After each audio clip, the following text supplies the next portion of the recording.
Živijo, tukaj Valentin. Govoril bom o šoli za starše. V naši državi imamo otroški vrtec, imamo osnovno šolo, srednjo šolo, višje šole, fakultete, univerze. In ko zaključiš neko usmeritev, ko dobiš diplomo ali magisterij ali doktorat, naj bi bil strokovno usposobljen za opravljanje določenega poklica. Diploma naj bi ti zagotovila delovno mesto, ker naj bi izkazovala tvojo usposobljenost za opravljanje določenega dela. Si recimo diplomirani mehanik in potem začneš iskati službo v kakšni avtomehanični delavnici, pokažeš ta dokument, ki dokazuje tvoje strokovno znanje in te sprejmejo na delo. Seveda, sam papir, samo potrdilo o zaključeni strokovni izobrazbi še zdaleč ni dovolj za to, da dobiš delo. Pomembne so tudi druge karakteristike. Delodajalci izbirajo tudi po ostalih kriterijih. Najbolj pomembna je osebnost človeka, kako je sposoben stvari razumeti, delovati v skupini, se dodatno izobraževati in uspešno uresničevati delovne naloge. Potem pa imamo v naši družbi tudi delo, opravilo, ki se imenuje starševstvo oziroma vzgoja otroka.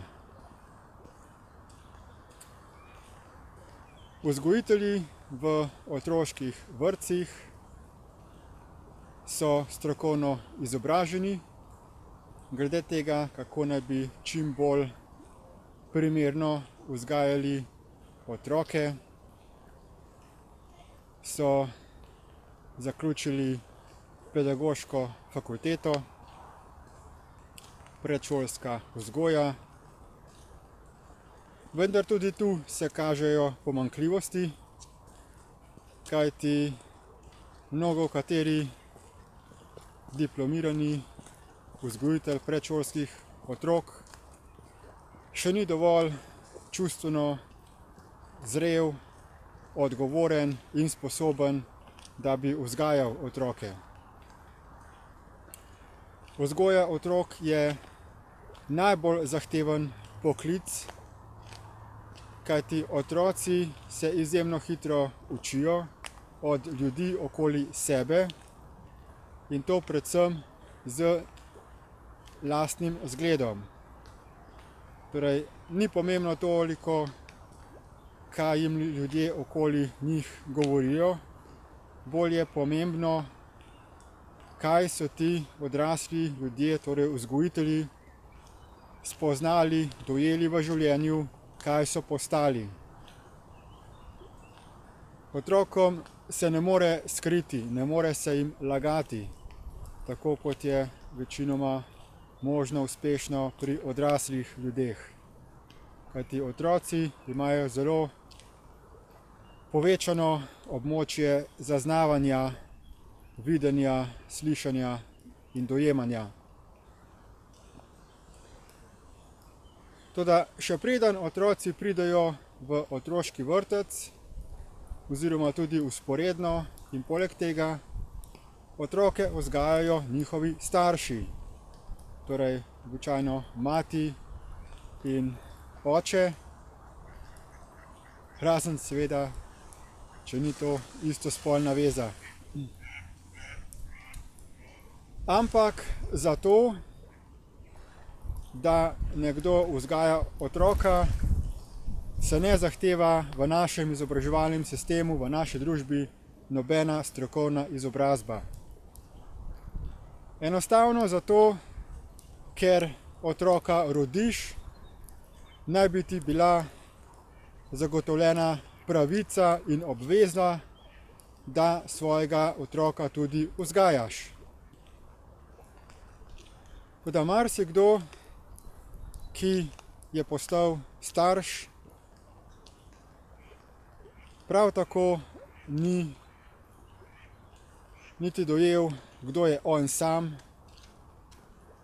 nima visokega zavedanja, ne pozna razvojne psihologije in zato pri vzgoji otrok nastane ogromno težav in otroci doživljajo številne travme, ki jim lahko pustijo globok podzavestni pečat za celotno življenje.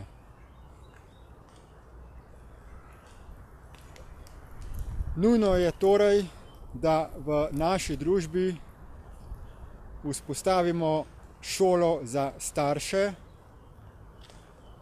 kajti idealno bi bilo, da imajo otroke oziroma da otroke vzgajajo samo čustveno zrele osebe, odgovorni posamezniki z zglednimi vrlinami in veščinami, ter da se otroci učijo z posnemanjem od številnih zrelih, sposobnih ljudi. Šola za starše je torej zelo priporočljiva in nujna za izboljševanje kvalitete naše družbe.